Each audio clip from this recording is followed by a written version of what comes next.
Finally Huawei আমাদের মাঝে একটি ফ্ল্যাগশিপ ক্যাটাগরি স্মার্টফোন লঞ্চ করতে যাচ্ছে, যার মডেলটি হচ্ছে হুয়াওয়ে পুরা 70 আলট্রা স্মার্টফোনটি। ফোনটির লুকস এন্ড ডিজাইন থেকে বোঝা যাচ্ছে স্মার্টফোনটি কিন্তু গেমিং একটি স্মার্টফোন এবং এটি ক্যামেরা স্মার্টফোন। ফোনের ক্যামেরা দিয়ে আপনারা 4K তে ভিডিও রেকর্ডিং করতে পারবেন এবং স্মার্টফোনটি কিন্তু গেমিং স্মার্টফোন পাশাপাশি ফোনটিতে আপনারা 16GB র্যামের পাশাপাশি 512GB ইন্টারনাল স্টোরেজ পেয়ে যাচ্ছেন এবং ব্যাক ক্যামেরা দিয়ে সর্বোচ্চ 4K তে ভিডিও রেকর্ডিং করতে পারবেন। আরো থাকছে উল্লেখযোগ্য ফিচার তো হুয়াওয়ে পুরা 70 আলট্রা স্মার্টফোনের বাংলাদেশের বাজারে কবে লঞ্চ হবে এবং কত প্রাইস রেঞ্জে আসবে সমস্ত ডিটেলস জানাবো আজকের এই ভিডিওতে। তার আগে অবশ্যই ভিডিওটিতে একটি লাইক দিবেন আর চ্যানেলটিতে নতুন দর্শক হয়ে থাকলে সাবস্ক্রাইব করে পাশে বেল আইকনটি অ্যাক্টিভ করে দিবেন পরবর্তী প্রত্যেকটা ইন্টারেস্টিং ভিডিওর আপডেট সবার আগে পাওয়ার জন্য। চলুন শুরু করি আজকের ভিডিও। দর্শক বন্ধুরা, ফার্স্ট অফ অল যদি আমরা স্মার্টফোনটি ডিজাইন এবং বিল্ড কোয়ালিটি নিয়ে যদি কথা বলি তাহলে স্মার্টফোনটি ব্যাক সাইডে গ্লাস ব্যবহার করা হয়েছে এবং স্মার্টফোনটি ফ্রেমে কিন্তু অ্যালুমিনিয়াম ফ্রেম ইউজ করা হয়েছে। ফোনটি কিন্তু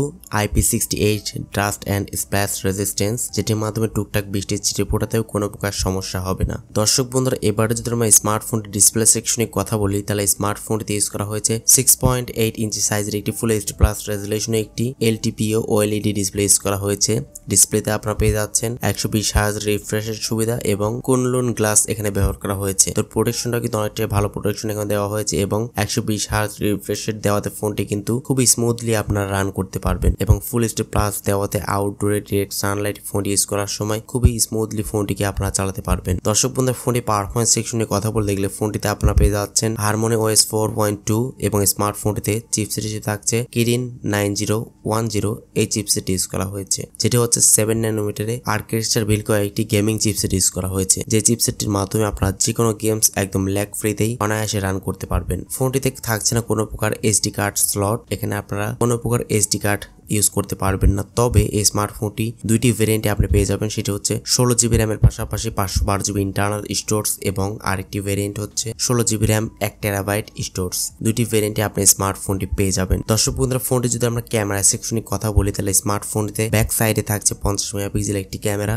সেকেন্ড ক্যামেরা হচ্ছে 50 মেগাপিক্সেলের টেলিফটো লেন্স এবং থার্ড ক্যামেরাটি হচ্ছে 40 মেগাপিক্সেল একটি আলট্রা ওয়াইড লেন্স। এখানে তিনটি ক্যামেরায় অত্যন্ত গুরুত্বপূর্ণ ক্যামেরা ইউজ করা হয়েছে এবং স্মার্টফোনটি ফ্রন্টে থাকছে 13 মেগাপিক্সেল একটি ক্যামেরা। ফোনে ব্যাক ক্যামেরা দিয়ে আপনারা সর্বোচ্চ 4K তে 30 FPS এ ভিডিও রেকর্ডিং করতে পারবেন এবং ফ্রন্ট ক্যামেরা দিয়ে সর্বোচ্চ 1080p তে 30 FPS এ ভিডিও শুট করতে পারবেন। এছাড়াও ফোনতে লাউড স্পিকার থাকছে না কোনো প্রকার 3.5 মিলিমিটার হেডফোন জ্যাকের সুবিধা। এখানে আপনাকে ব্লুটুথ হেডফোনের সহযোগিতা নিতে হবে অথবা Type-C to 3.5 মিলিমিটার হেডফোন জ্যাকের সুবিধা নিতে হবে এবং স্মার্টফোনটিতে আপনারা USB Type-C পোর্টের সুবিধাও কিন্তু পেয়ে যাচ্ছেন। ফোনটিতে আপনারা আন্ডার ডিসপ্লে অপটিক্যাল ফিঙ্গারপ্রিন্ট স্ক্যানের সুবিধা পেয়ে যাচ্ছেন, পাশাপাশি ফেস আনলকের সুবিধা তো থাকছে। ফিঙ্গারপ্রিন্ট সেন্সরটি যথেষ্ট ফাস্ট এন্ড অ্যাকুরেট বলে জানতে পেরেছি। তো দর্শক বন্ধুরা, এট লাস্ট যদি আমরা স্মার্টফোনটির ব্যাটারি সেকশনে কথা বলি তাহলে স্মার্টফোনটি ব্যাটারিতে ইউজ করা হয়েছে 5200 mAh এর একটি ব্যাটারি, যেটির মাধ্যমে আপনারা মোটামুটি 2 দিন মতো নর্মাল ইউজে ভালো মতোই চার্জ ব্যাকআপ পেয়ে যাবেন এবং স্মার্টফোনটিতে ওয়্যার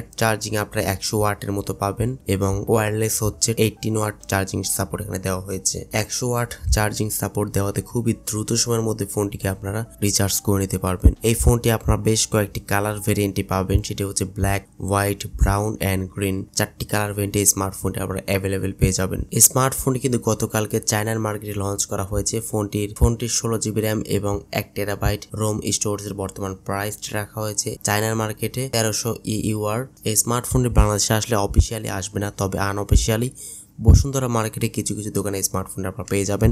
ফোনটির বেস ভেরিয়েন্টের প্রাইসটি হতে পারে 1 লক্ষ থেকে 1 লক্ষ টাকা, 10,000 টাকা প্লাস, এরকম 1,10,000 টাকা বা 20,000 টাকার প্রাইস রেঞ্জের মধ্যে স্মার্টফোনটির প্রাইসটি থাকার কথা। আশা করছি বুঝতে পেরেছেন। তো প্রাইস হিসেবে ফোনটি আপনার কাছে কেমন লেগেছে অবশ্যই কমেন্ট সেকশনে আপনার মতামত জানাতে একদমই ভুলবেন না। সো আজকের মতো এই পর্যন্ত। আল্লাহ হাফেজ, আসসালামু আলাইকুম ওয়া রাহমাতুল্লাহ।